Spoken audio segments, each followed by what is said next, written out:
Good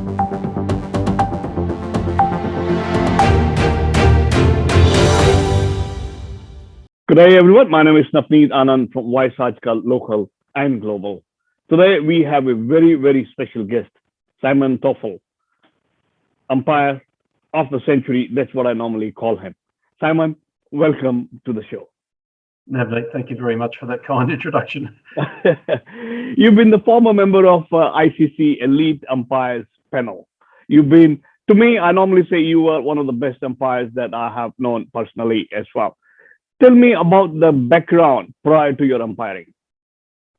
Well, Navneet, I started my cricketing journey probably quite late compared to a lot of kids. So I didn't start playing cricket until the age of 12 when I started secondary school in Sydney. I was very lucky to come across a great cricket club by the name of Brothers Cricket Club.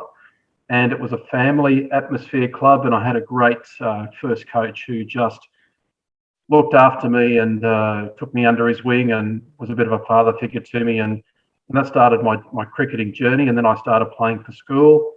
I was very lucky enough to get to play first 11 cricket for my school and captain that side in year 12, which was fantastic. Around that time, I was also playing indoor cricket. You might remember the name Barry Knight.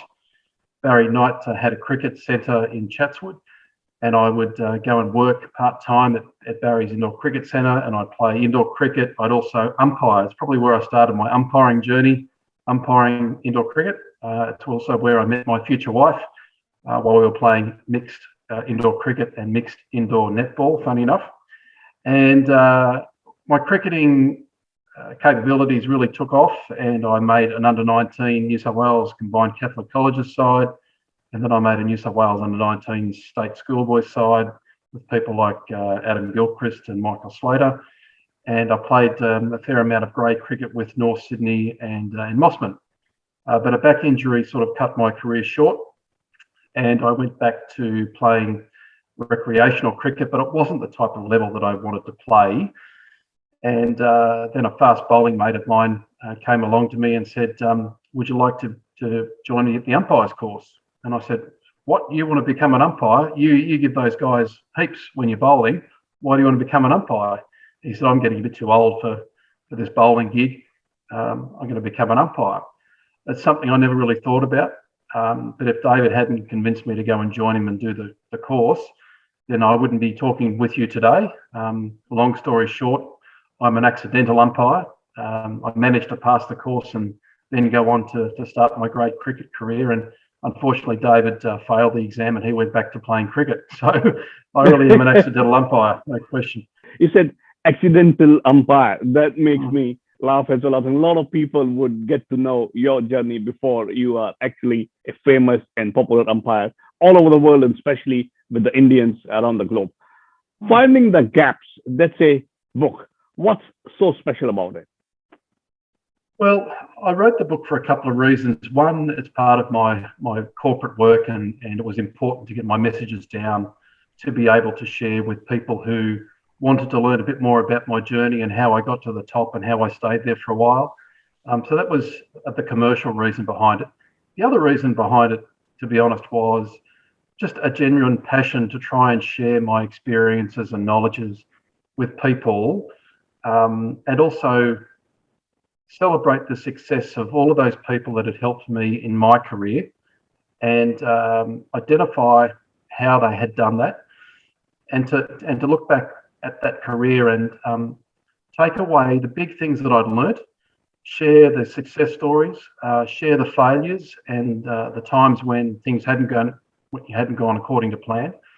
I love to share, Navneet, and the book is all about transferable skills. It's about what does it take to get to the top? What does it take to stay there for a period of time?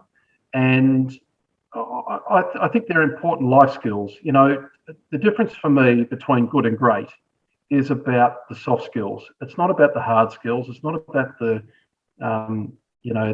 techniques of what you do. It's more particularly the people skills, the things that don't get taught at university, the things that don't get taught at business college, about managing people, managing conflict. It's about really your character, your leadership skills. And cricket is one of those sports that has taught me a lot of great lessons around the soft skills. And I firmly believe that the difference between good and great is about those soft skills. I normally say achieving a success is much more easier than maintaining it, that too for a longer period of time. A book has been forwarded by the great Sachin Tendulkar. How has been your experience? Or if you have to share one of the best moments that you cherish forever with Sachin? Look, there's no doubt that when I considered who could I get to perhaps write the foreword to the book, who would I like that to be? There are a lot of people within the game that I respect, and unfortunately, Richie Beto is no longer with us, and he's one of the people that I would have loved to have asked to do this. But I asked Sachin for a number of reasons. Sachin's one of those people that obviously a lot of people respect and admire, so there's that aspect. But he's also very softly spoken. He's a person of great character. And normally when Sachin speaks, and he doesn't say a lot, but when he does speak, I think people listen. And I think one of the great things to come out of my cricketing journey is that while you are a cricket umpire, normally one team like you and another team don't, because one team wins and another one loses. And so you can always tell a winning captain's report from a losing captain's report. But one thing that transcends the game of cricket for those people who are people of good character is that when you do finally walk away from the game, you take your character, your reputation, and your friendships with you. And one of the things that I really am grateful for above anything else is to have the respect of many, many, many great people within the game. And hopefully Sachin's one of those people. And when I reached out to him and I said, Sachin, would you mind writing the foreword to my book? To my surprise, he said, sure. What do you want and when do you want it? Now, Sachin and I have been through some interesting experiences on the field. I think I've cost him a century or two, and I've probably given him a century or two through some of my decision making. I never really cared who was batting and who was bowling, but on occasion when I had got Sachin wrong, I was prepared to acknowledge that I got the decision wrong, and I think Sachin respected that. And one of the great moments that I had with Sachin was actually when we released the book in India. And one of the sponsors who was running an event for us around the promotion of the book, what they decided to do was actually record a message from Sachin, recounting an error that I'd made on him and how Sachin had appreciated the acknowledgement of the error and how he respected my humanity and character of that acknowledgement and how it had drawn us closer together as friends and as colleagues, and as also the relationship between a player and an umpire. For me to walk away with the game with Sachin's respect and friendship is probably one of the things that I cherish the most, right up there with officiating the World Cup final. And I'd like to think that some people might just pick up the book to read what Sachin's got to say. That is exactly, I've already ordered my book. I'm still waiting for that to be arrived. I think due to COVID and has been delayed for some reasons, but it's definitely not going to be long away from now. The hardest call I have ever had to make. I think that's one of the chapters in the book. Tell me a little bit about it. Yeah, it's one of the first chapters that I started with because as the title might suggest, you might think that might be an LBW decision. You might think it might be a caught behind down the leg side. But it's a story about the 2009 terrorist attack in Lahore. Yes. On the Sri Lankan cricket team bus and also the match officials bus. And it was a very dark day for cricket and obviously a very terrifying experience for those people involved, the players and the match officials, and also our liaison officer who was shot, our driver of our van who was unfortunately killed, and our fourth umpire, Ahsan Raza, who was shot twice. And what I do in this chapter is I talk about the incident. I talk about the lessons that I learnt through that incident. I didn't think I was going to die that day, Navneet, but I thought I was going to get seriously injured. But one of the biggest takeaways from that terrible experience, obviously, apart from the fact that life is short and we need to make sure that we make every day count, it's that we see things differently. We see the same event and we look at it from different perspectives. And that doesn't make it right or wrong. It just makes us different. And I think we need to embrace that we do see things differently and respect those differences, and appreciate that those differences and diversity can actually make us stronger. So I learned a lot about myself that day. I was obviously very lucky to come through it, not physically injured, but the hardest call I had to make was not an LBW or a caught behind. It was actually ringing my wife shortly after that incident and trying to convince her that something bad had happened, that people had died around us, but that we were okay and that we hoped to be home soon. It was a very emotional call, and it was a very emotional time for all of the umpires and referees in our team that day. And I was also incredibly impressed with the way that the Sri Lankan players dealt with it. And having spent some time in their dressing room shortly afterwards, obviously there was a lot going through their minds, but look, they handled it magnificently, and it really did make us stronger and more capable people. So that's what that chapter works its way through. The way you are explaining that incident, I could visualize the amount of horror and terror that would have been around that particular place and the moment, what has been going around through the head and the mind. The whole life journey recycles it all of a quick. Moving on to bounce back ability. That's another chapter in it. Yeah, it is. And that's something that I've learnt the hard way as a cricket umpire, because mistakes and setbacks are part of what we do. There's no such thing as a perfect game. And when you go out there and you have so many appeals and so many decisions to make, even if it's about ground, weather and light, is that often people aren't going to agree with you. Obviously, we would like people to respect our decisions, but sport and cricket umpiring in particular is just full of errors. It's full of setbacks. It's just the best in the business make the fewest amounts of mistakes. In the book, I talk about my worst test match. I talk about my lowest points when I've made some real mistakes. And I still remember to this day my biggest mistakes. They're like scars. But having said that, dealing with mistakes and dealing with very public mistakes and dealing with setbacks, I think I've got some degree of experience and knowledge which I can pass on to the reader about how to get through those errors and setbacks faster. And I talk about the power of acceptance, and I talk about how mistakes are really gifts. They're all part of growth opportunities. And you and I today, we're products of the mistakes that we've made. We're products of the learning that we've gone through the setbacks and trials of not getting things right. It's made us who we are today. And I'm a big believer that breakdowns lead to breakthroughs. So I talk about the importance of that type of concept and not giving up, and how we can actually look at mistakes rationally, take the learnings away, get a return on the investment for the price of the mistake, and try to move on as quickly as possible. I just want to say thank you to Chinmay Mehta as well, who helped me out to do some research on you as well as on the book. Me and Chinmay were just having a chat. I think you have retired very early, haven't you? You should have been there in the game for a little longer.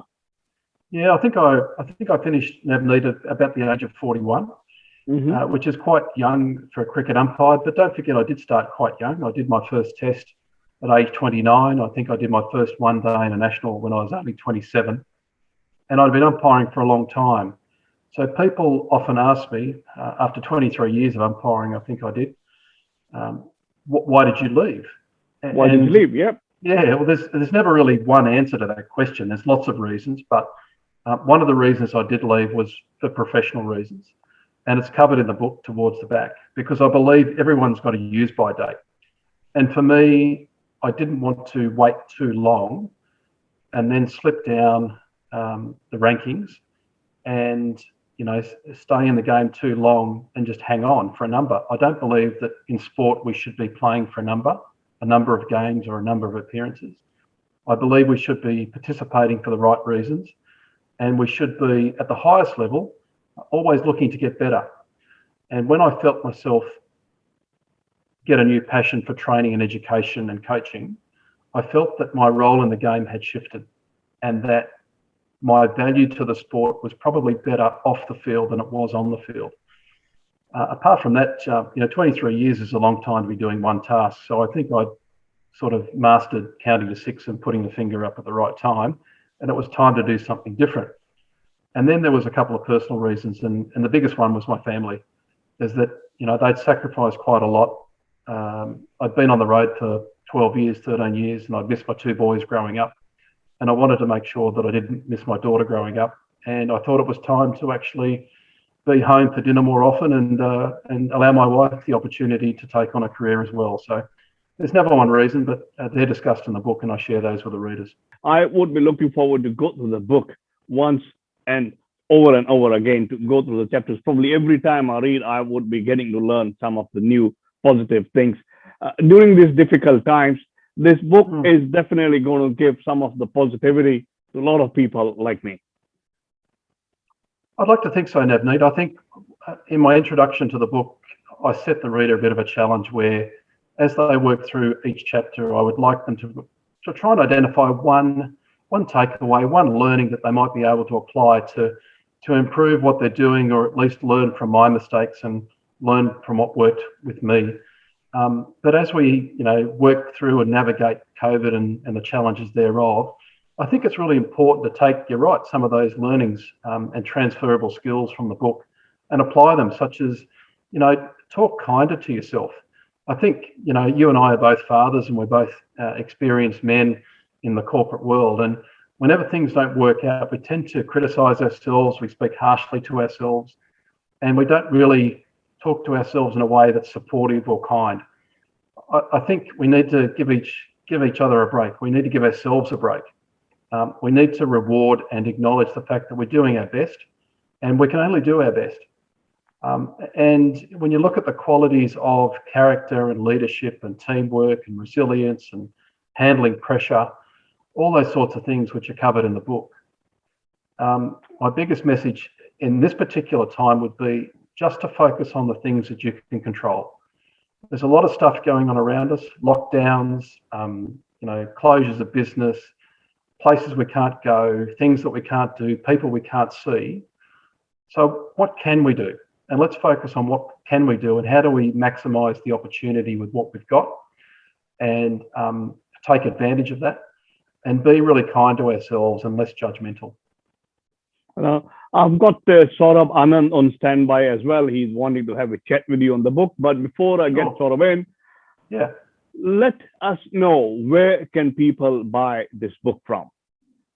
Well, if they'd love to get a copy of it, I've got signed copies. I've signed a number of books that are kept at the Bradman International Hall of Fame. So if they go to bradman.com.au, they can order a signed copy from the bookstore at the Bradman store.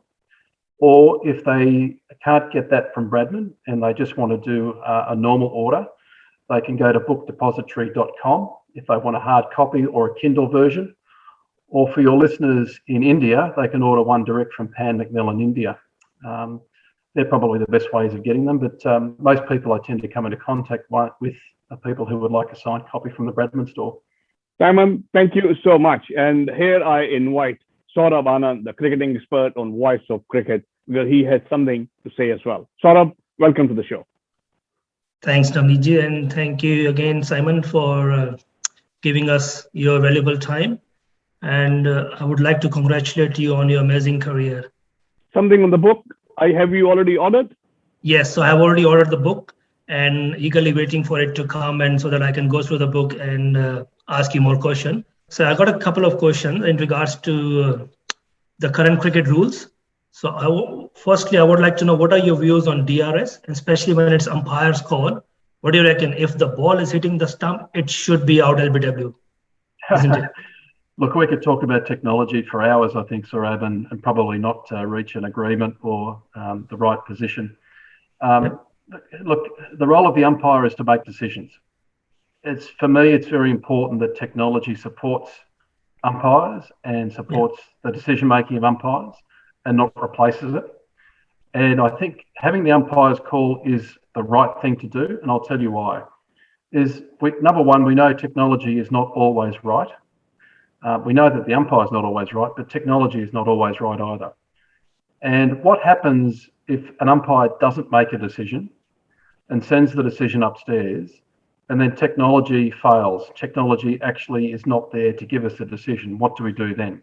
Yep. So I think it's really important that we actually encourage umpires to make decisions in the first place. Number two is that we don't have a view where technology replaces the umpires and their decisions.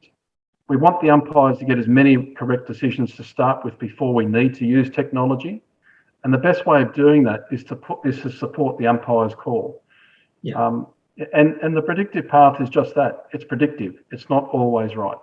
And the last one is, in your cricketing umpiring career, who was the most annoying or the fiercest captain you faced? Look, I think every captain's probably got their moments on the day.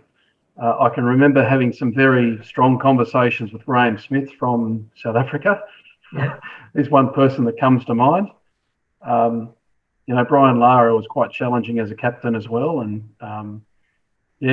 we certainly had some interesting discussions from time to time.